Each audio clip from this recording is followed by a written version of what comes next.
At sunrise, the Colosseum was already alive. Its massive arches caught the first pale streaks of light, while yesterday's blood still clung to the stone like a shadow. Beneath the stands, vendors barked for attention, baskets brimming with olives and watered wine, ready for a crowd that had not even taken their seats. Beyond the iron gates, handlers shoved half-starved predators into place, lions with ribs jutting through their fur, elephants stamping in rage, panthers raking their claws against the bars. From the tunnels came the sharp clang of swords, not practice swings, but tests for the day's killing steel. And over it all, a low hum swelled into a roar, tens of thousands of Romans pouring in, hungry for the thing their empire perfected better than anyone, death. Dressed up as entertainment, the Roman arena was not just sport, it was a laboratory for cruelty. Emperors flooded the sand to stage naval battles, starved wild animals to heighten suspense, and forced prisoners to act out myths that ended with very real corpses. None of this was accidental, it was policy woven deep into Rome's machinery of control. Cheering from the stands was not harmless, it was loyalty shouted loud enough to echo through history. And today, we are stepping straight into that shadow. These are the most brutal, most inhumane arena acts that went too far, even for Rome.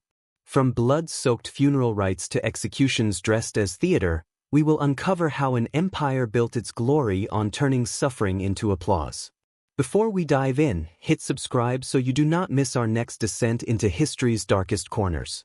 Now, take your seat. The gates are creaking open. The first gladiatorial combat in Rome did not begin with golden fanfare or emperors in royal purple. It began at a funeral. In 264 BC, the sons of Decimus Junius Brutus Scaeva honored their father not with statues but with blood. 3 pairs of slaves were armed and forced to fight to the death in the Forum Boarium, a cattle market filled with smoke and dung. This was not entertainment, it was munus, a duty owed to the dead. Its roots went deep into older traditions where warriors were once killed at graves to calm restless spirits. Over time, killing shifted into chosen combat, a ritual shaped by the Samnites who held such contests often. Roman elites embraced the custom, proving power not by treasures but by blood spilled at funerals. By the 3rd century BC, Rome's leaders saw that these fights could steady politics. Religious festivals once meant for Jupiter now included gladiators. The Senate called it piety, but the crowd understood the real goal: state-controlled violence that kept people loyal. Even the armor carried messages. Fighters wore the styles of conquered enemies, the Samnite with a heavy shield, the Thracian with a curved blade, the Gaul with a broadsword. Watching them bleed was watching Rome's victories retold again and again. Temporary stands soon turned into massive amphitheaters, temples of violence where thousands gathered. The games shifted from family funerals to state power, each drop of blood reminding citizens that Rome commanded everything, even death. Then came the beasts, lions from North Africa, leopards from the Caucasus, crocodiles from the Nile, even giraffes dragged from deserts. Romans called these venations, hunts meant to prove domination over nature itself. Julius Caesar set the tone in 46 BC by showing a giraffe, the first seen in Europe, only to send it into the arena to be torn apart. When the Colosseum opened in 880, Titus oversaw the slaughter of more than 9,000 animals. Bones show signs of starvation, proving they were weakened before the kill. Even elephants, once feared in war, were butchered for sport. Behind the scenes, capturing animals was part of the spectacle. Caravans dragged cages across deserts, fleets carried them down the Nile, handlers risked their lives to deliver living trophies to Rome. Every creature was proof of the empire's reach. Some emperors used the hunts for personal glory. Commodus dressed as Hercules and killed animals himself, though the animals were often chained or starved. The people cheered because silence was dangerous. Writers like Pliny the Elder warned that species vanished from their homelands after years of Roman slaughter. The Colosseum became an engine of extinction, showing that nature could be captured and destroyed for pleasure. And among all this, prisoners and criminals were pushed into the arena with wooden swords, forced to die against trained killers. It was execution disguised as sport, cruelty masked as entertainment. Even the weapons became characters. The retiarius fought with a fisherman net and trident against the secutor whose smooth round helmet deflected the net. It was not pure skill but suspense, a living puzzle of whether the net would trap or the sword would break through. Romans loved this tension even when the match was as scripted as theater. Soon the violence expanded. One gladiator could face several foes. Some days whole units clashed like tiny armies, turning the sand into a swamp of blood and broken shields.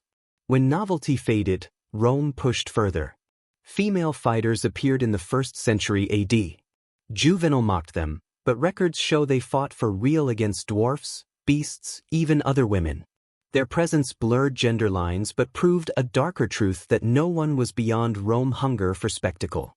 Even armor became torment. Some helmets narrowed sight until fighters stumbled half blind. Others were so heavy that lifting the head became a struggle.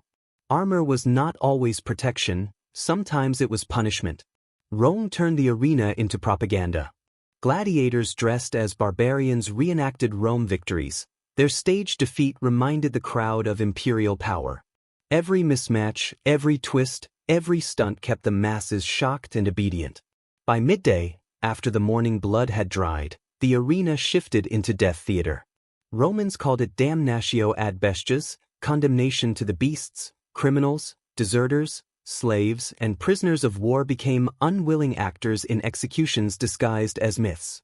Punishment matched the crime. Thieves torn by wolves, arsonists burned alive, traitors thrown to lions.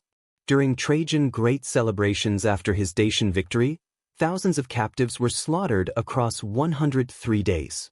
It was not random carnage but a grim drama paced to keep crowds restless and eager. Animals were the stars, lions starved to frenzy, bears chained and provoked, leopards unleashed on trembling victims. The uncertainty of whether the beast would strike fast or play with its prey kept 50,000 throats roaring. Cruelty hid inside legend too. Prisoners forced to act as doomed heroes like Orpheus or Prometheus, their deaths became blood-soaked myths performed live. The arena also hosted crucifixions, men and women nailed to timber while vendors sold wine nearby.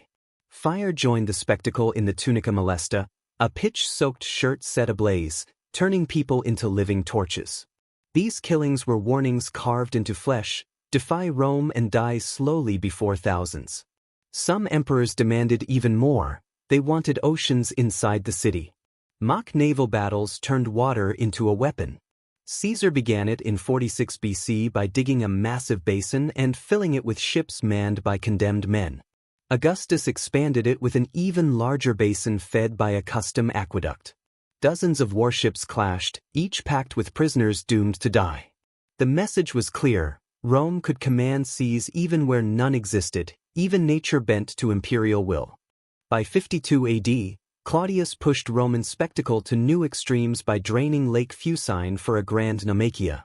When captives saluted him with the haunting line, "Those who are about to die salute you," it captured the despair of men reduced to props. Fire shaped cruelty too. Victims in pitch-soaked tunics were forced to play heroes like Hercules or Musia Scaevola, their legends mocked as the crowd laughed at their screams. Under Titus and Domitian, the Colosseum itself became a machine of brutality, built with channels that allowed the arena to flood for naval scenes and drain for combat, turning engineering into another tool of dominance. Executions became twisted performances. An actor playing Orpheus was mauled mid-song by a released bear. Another portraying Daedalus flew on crude wings before falling to waiting beasts. Pasiphae myth was staged with a mechanical bull, turning humiliation into entertainment. Emperors ruled life and death by whim. Caligula once ran out of animals and threw spectators to the arena. Nero killed prisoners as characters from tragic plays. Commodus performed as Hercules slaughtering crippled animals for applause, while Domitian staged torch-lit hunts to keep Rome fearful.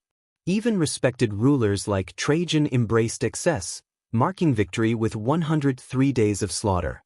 Philosophers warned the violence corrupted society. Christians saw the arena as persecution and proof of Rome's moral sickness. By the late Empire, games drained finances and ideals. As borders crumbled, so did the arenas.